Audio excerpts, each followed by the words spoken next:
a friend of my dad's first cousin married Anthony Zeiker, who created the whole series. Oh my gosh. So he had ultimate creative control, and he liked my music and gave me a shot, and then he put my music in the bay, in the editing bay, and they used like 4 tracks. Basically we just talked, and I got introduced to my new manager, and we facilitated a deal, and they wanted, you know, put out my records, and they're really passionate about it, which is the only thing I really care about. As long as I have enough money to live, like totally not what you think Deadmau5 would do, and I just fucking loved that. So I took his track Silent Picture and I sang a top line over it, like I sang a song over it and like kind of morphed it into like what would be a song that I would like. And I think it was 6 months later after just putting it up, he found it and then hit me up.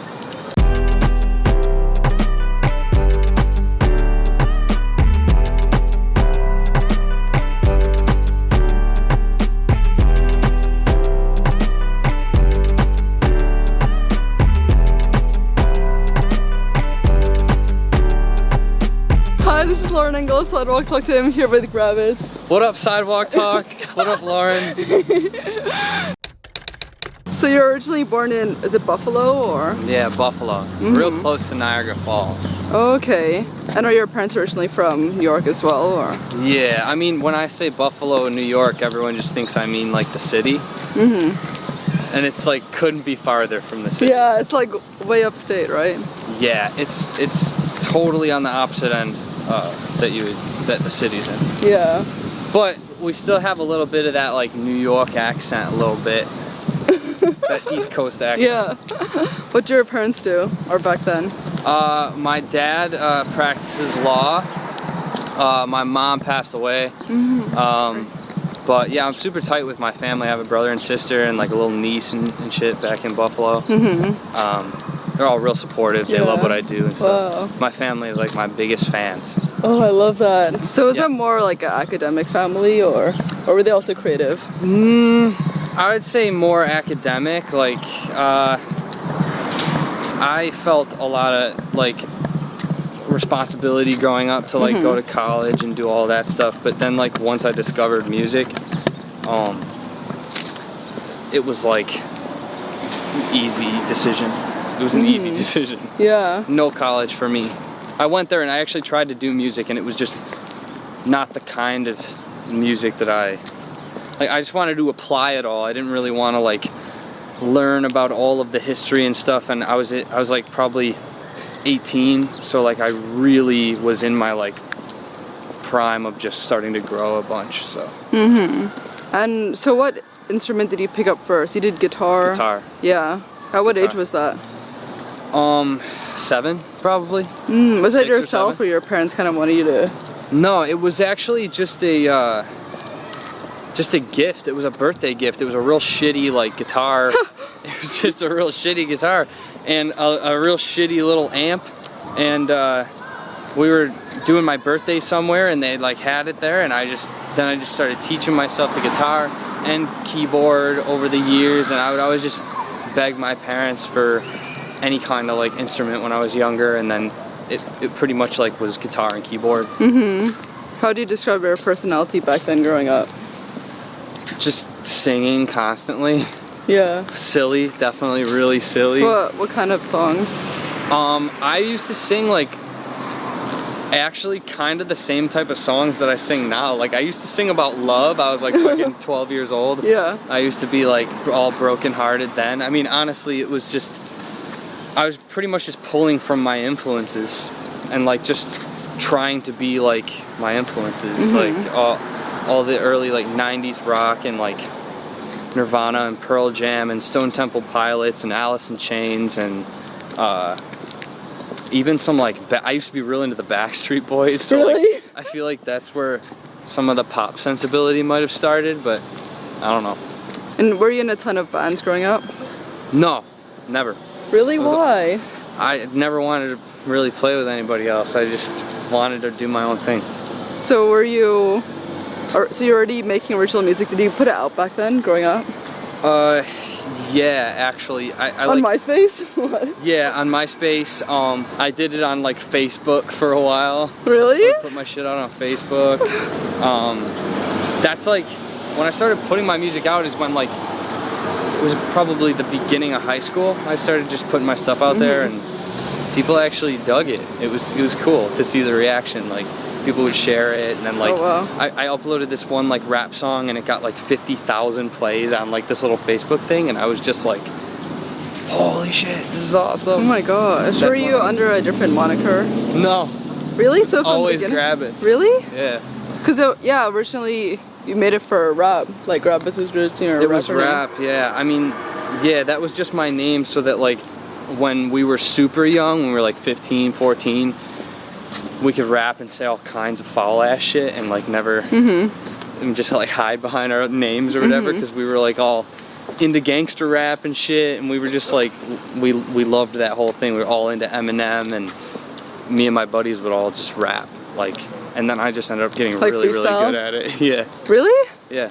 Well, we would freestyle, but we would record also, because I knew how to record from like 14 on, so at like 15, 16 we were actually recording like relatively decent quality records, Oh you know? wow. And how did you even think of GRABBITZ originally back then? Me and my buddy were probably just messed up, and we just thought of some stupid shit. I remember we were playing like Call of Duty. Yeah.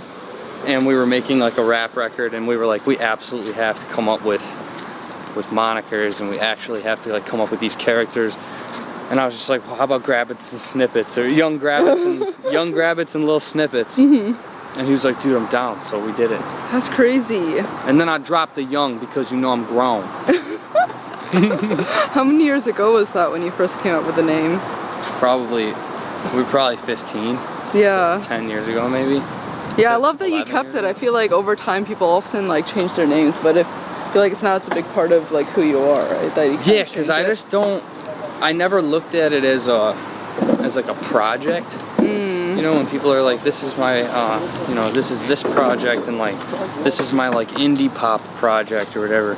But for me, GRABBITZ, then I like grew up with it, so it was just a nickname, and it was always the way I could just get my music out. And it provides 1 degree of separation from like myself and the music. So if I want to, I can like while out in a record when I don't have to while out in real life. You know, I can do whatever I want with GRABBITZ. So wait, what did you study in college? Nothing. Wait, so you were undecided and then you dropped out, or what? I was undecided, but I was also not very hardworking. Where did you go? University at Buffalo. Oh, so I had you really kind of good just grades stayed in the high same. school. Did you like school? I didn't like going. Came easy to you. Oh yeah, it really did. I didn't like homework. I didn't like homework or going. You're just a good test taker. Yeah. I really the worst part of high school for me was just going. What about it? You just didn't like the... Just going. Yeah. Just being there. So did you not even like any subjects in college to even think about majoring in? I mean, if I didn't have music, I would have definitely found something I'd have been passionate about for sure. Yeah. Were your parents pushing you to do? No, nothing. They never pushed me to do anything. I told them from the beginning that I wanted to do music, and they were like, well, why don't you just give this a shot, because nothing was really like popping for me at the time. I mean, you know, I was just like, shit, what's the next step? And then the first year of college, when I was like kind of going, is when like things started happening on my like SoundCloud account, and like people were reaching out, and that's when the window of opportunity presented itself. So then I was just like, yeah. bye. So what was the turning point from all the rock stuff you were doing to more of the early EDM? Basically Skrillex. I just got so uber grossly inspired by Skrillex, and I still am to this day, that I really wanted to try what was happening there, like with the whole EDM thing and early dance music. And it wasn't early, really. You know, if you talk to like some of the OGs, it's been really going on for a long time. But the first Skrillex EP, and then I was like, yo, wait, so you're telling me that I can sit here and produce a record that sounds like this, and then like go and DJ it, just go and DJ them all, you know? So I wanted to do that. And then how did you get your initial music out there though? SoundCloud. Like how did people find you on SoundCloud? I don't know, I just started by like friends, and I would like submit music to like, well, yeah, I would submit music to like dubstep.net, trap.net, when those were a thing, and like a couple of my songs did really well on there. So like, I remember I released this record called Bounce, and it was like, let me see you bounce, and that song like went to like #1 on trap.net, and like it was all this cool shit. And then dubstep.net, I would like do the top of the dubstep.net charts and stuff, and I was super happy about that. And then I think it was just that, probably because everyone was scrounging for music, new dubstep, new music, and like those were pretty big sites at the time for people to find new shit, you know? Yeah. And then how long after were you starting to have gigs and stuff? It wasn't long. It wasn't long after. Like I used to do gigs in Buffalo a lot, and then once I started working with people out here in LA is when more gigs started to come in, and then I started to like make my rounds and travel, and legitimately travel and DJ and play, and fuck, it was a blast. It was really fun. How did you meet your team back then? It was your first. It was this guy named Danny Sellis. Is still a manager. He reached out to me through. It was this guy I was working with at the time, and he reached out to me because of like my beats, and there was just interest there. And then that's when my stuff was starting to bubble a little bit, like the electronic stuff. And he was working at the time with this girl named Ashley, and she was like super into the scene, and like like younger, and like knew a lot about the electronic scene, and so they like pretty much tag teamed me. Oh wow. Yeah. And what was the turning point that you realized you needed to drop out? Drop out of DJing? Out of electronic college. music? Oh. Oh, right after the first semester. Really? So you were deciding to move to Los Angeles. You realized you could already like make a living off of it, or was it kind of just well, there was an opportunity there. Yeah, there was an opportunity there. I also made like a big chunk of money off of a random incident where like I got my music synced in CSI. What? Yeah, I got my music synced in CSI through a friend of my dad's first cousin. Was the guy, a friend of my dad's first cousin married Anthony Zeiker, who created the whole series. Oh my gosh. So he had ultimate creative control, and he liked my music and gave me a shot, and then he put my music in the bay, in the editing bay, and they used like 4 tracks. Do you remember what scenes they were? One was the opening scene of the first season of CSI Cyber with Patricia Arquette. That's insane. I'm trying to imagine. That was dubstep, right? It was like, I don't know, it was sick. I wrote a song for it specifically called Avery, because that was her character, and it got used to introduce Avery, so it was dope. Whoa. It was really cool. Was it difficult finding your way around LA? Like, you wrote some songs about how complicated and competitive it is, right?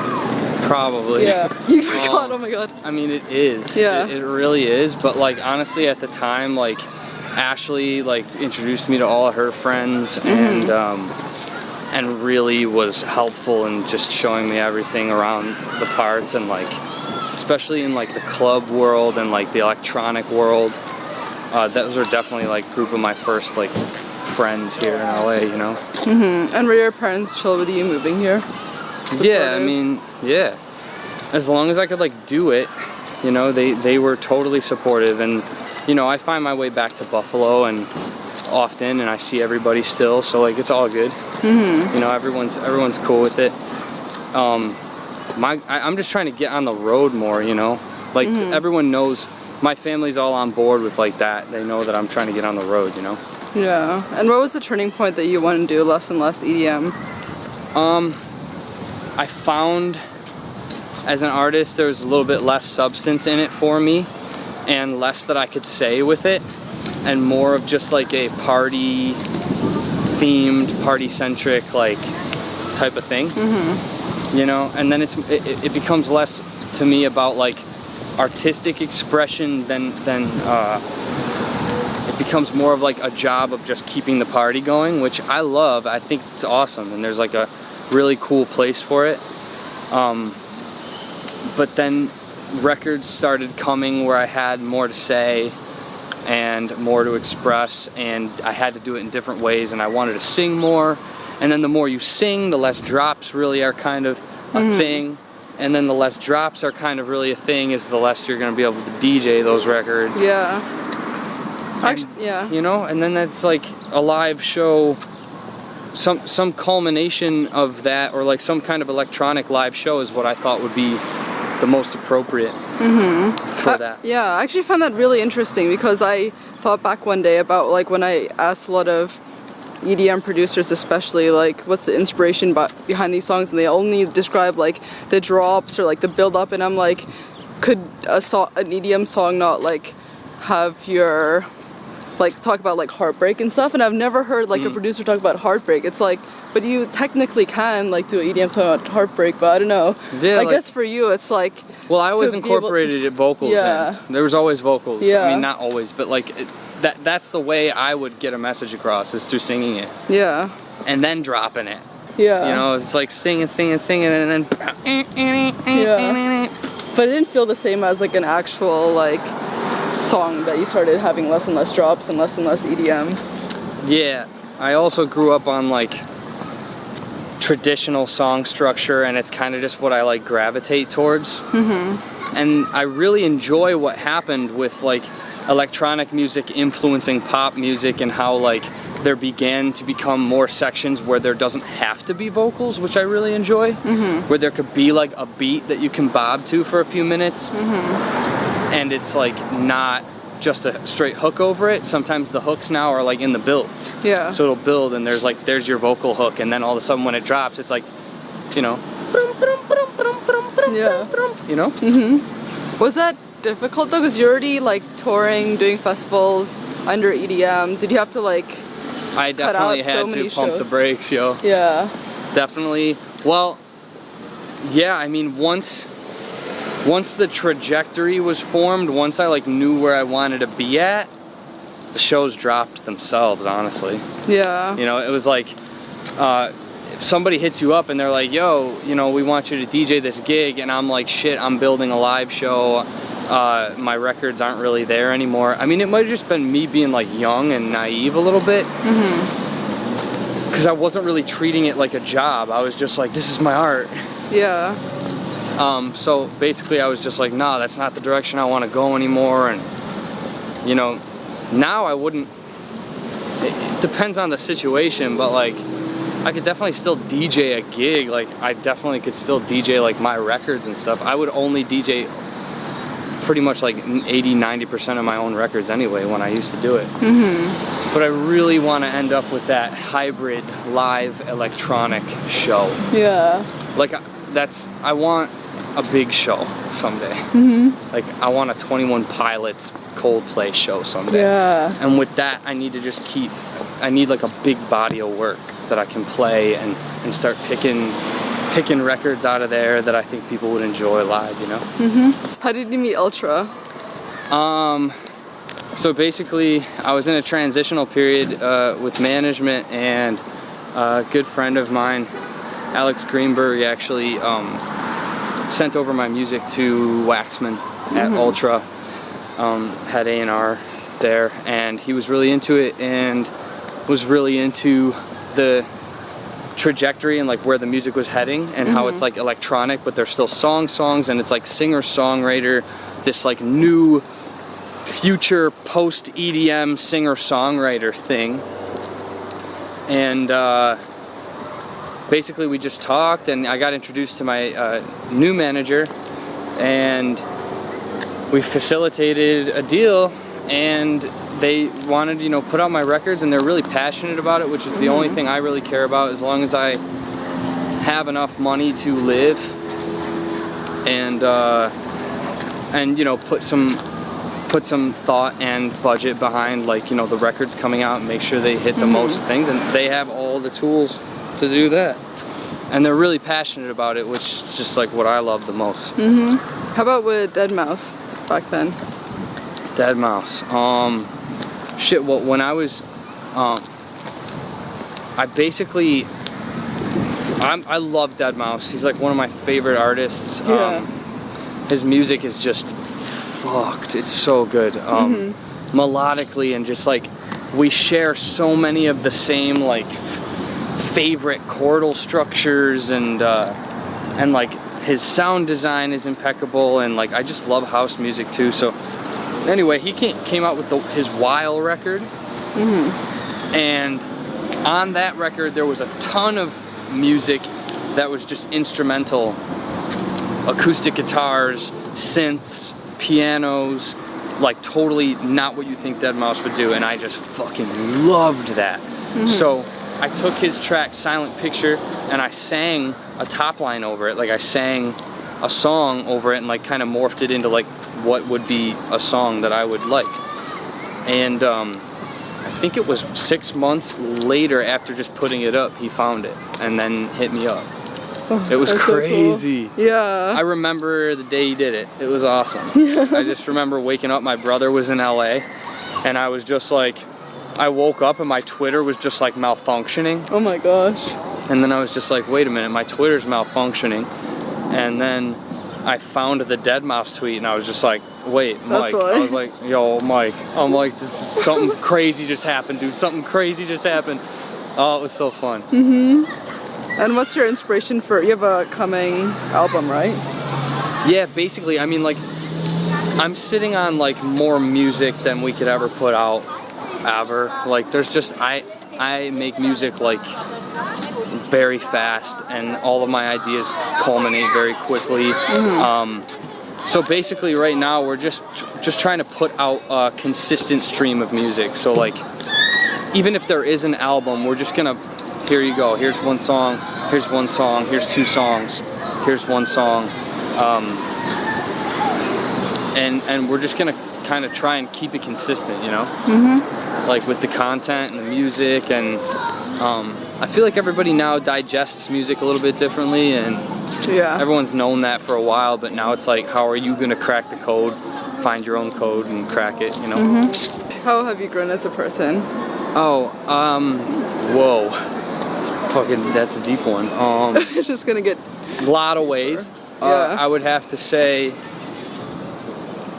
developing a more broad perspective, trying to understand that everyone thinks differently, and everyone is free to think what they want to think, and be who they want to be, and like to basically just be more understanding of everybody, and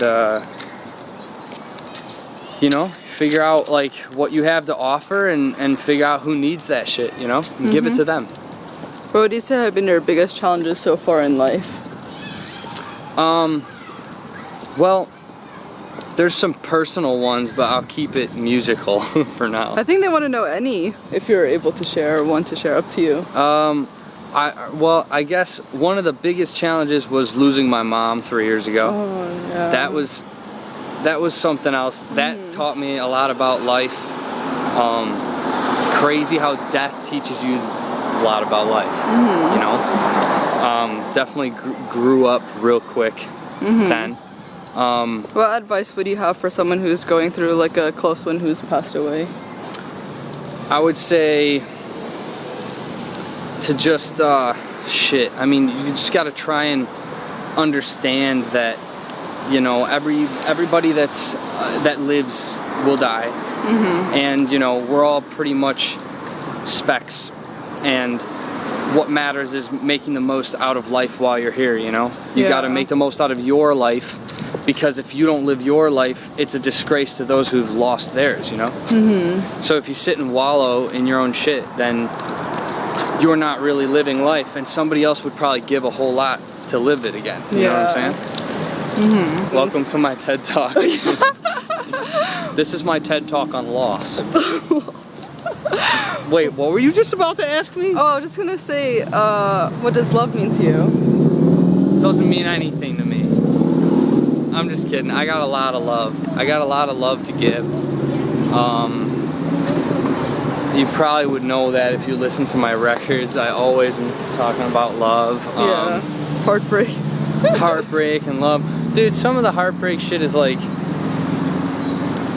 you gotta garner a lot from, the moments in which you're heartbroken, and then even sometimes when you're not heartbroken, it's fucking fun to write about, you know? Yeah. It's fun to just, I mean, and it could be about anything. Like I've written about heartbreak before, not about a person. I've written about heartbreak about like just something or some period of time that I like, that I miss, that I want back, you know? Yeah. But yeah, love is great. Love is the only thing we have that is positive. Everyone should love a little more and hate a little less, I'd say, because I think a lot of people go out of their way to hate, and I don't fucking get it. Even online, like Twitter's just this cesspool of hate. Like something good will happen, and then there'll be just these handfuls of people that will be like, you fucking think that's good? Like, you think that's good? Well, it wasn't that good. And then you're just like, dude, crawl in a hole somewhere, please. Away. Just go away. Last question, what do you want to be remembered for? What do I want to be remembered for? Yeah. I want to be remembered for making a lot of music that can stand the test of time. And I just want to be remembered for representing artists and people who create and people who aren't afraid to create and say what's on their mind and say how they feel through their art. I don't know, is that? No, yeah, I love that. That's the truth. That's off the dome. That's it. Yeah, this was so much fun. Thank you. Hey, thank you. That was awesome. Bye, guys. Hey, bye, Sidewalk Talk.